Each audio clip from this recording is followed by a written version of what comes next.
ہم لوگوں نے جو دعا پڑھی تھی وہ نیند میں بے چینی اور گھبراہٹ کی دعا، یعنی اگر انسان سو رہا ہے، سونے کی حالت میں گھبرا جائے یا سونے کے وقت اسے بے چینی کسی قسم کی لاحق ہو جائے یا خوف اور ڈر لاحق ہو جائے تو بیدار ہو کر کے فوراً یہ دعا پڑھ لے۔ کیا بتایا؟ تعوذ بکلمات اللہ التامات من غضبہ وعقابہ وشر عبادہ ومن همزات الشیاطین وان یحضرون۔ یہ کیا کرے؟ دعا پڑھ لے۔ یہ آدمی کیا کر لے؟ دعا پڑھ لے تو انشاءاللہ جو گھبراہٹ ہے، جو بے چینی ہے، وہ دور ہو جائے گی۔ جو گھبراہٹ اور بے چینی پائی جا رہی ہے، انشاءاللہ کیا ہوگی؟ دور ہو جائے گی، انشاءاللہ دور ہو جائے گی۔ اس لیے آدمی کیا کرے؟ یہ دعا جب بھی بے چینی لاحق ہو، جب بھی پریشانی لاحق ہو، تو انسان کو یہ اس دعا کے پڑھنے کا اہتمام کرنا چاہیے۔ اس دعا کے پڑھنے کا اہتمام کیا ہے؟ کرنا چاہیے۔ کون سی دعا؟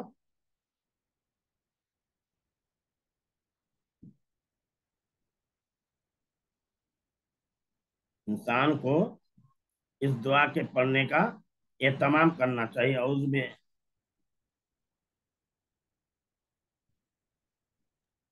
أعوذ بكلمات الله التامات من غضبه وعقابه وشر عبادي ومن همزات الشياطين وربي یہ دعا ہے اعوذ بکلمات اللہ التامات من غضبہ عقابه وعقابہ وشر عبادہ ومن همزات الشیاطین وان یحضرون۔ کہ میں اللہ ربي کے مکمل کلمات کی پناہ پکڑتا ہوں یا پناہ میں آتا ہوں۔ کیا اللہ کے مکمل کلمات کے ذریعے میں پناہ چاہتا ہوں من غضبہ، اللہ کے غضب سے، وعقابہ، اور اس کی سزا سے، وشر عبادہ، اور اس کے بندوں کے شر سے، ومن همزات الشیاطین، اور شیطان کے کچوکوں سے، وان یحضرون، اور اس بات سے کہ وہ میرے پاس حاضر ہوں۔ کیا ہے؟ میں اللہ کے مکمل کلمات کے ذریعے پناہ چاہتا ہوں، اللہ کے مکمل کلمات کے ذریعے پناہ چاہتا ہوں یا پناہ پکڑتا ہوں اللہ کے غضب، اس کی سزا، اور اس کے بندوں کے شر اور شیطانی کچوکوں سے، اور اس بات سے کہ وہ میرے پاس حاضر ہوں۔ یہ دعا پڑھ لے تو اس دعا کے پڑھنے سے انشاءاللہ کیا ہوگا؟ پریشانی جو ہے، بے چینی جو ہے، پریشانی اور بے چینی کیا ہوگی؟ دور ہو جائے گی۔ پریشانی اور بے چینی کیا ہوگی؟ دور ہو جائے گی اگر ہم یہ دعا پڑھ لیتے ہیں۔ یہ دعا جو ہم نے پڑھا ہے، ان دعاؤں کے پڑھنے کا ہمیں کیا کرنی چاہیے؟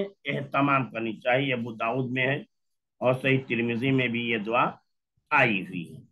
ابو داؤد اور صحیح ترمذی میں بھی یہ دعا آئی ہوئی ہے۔ اسی طرح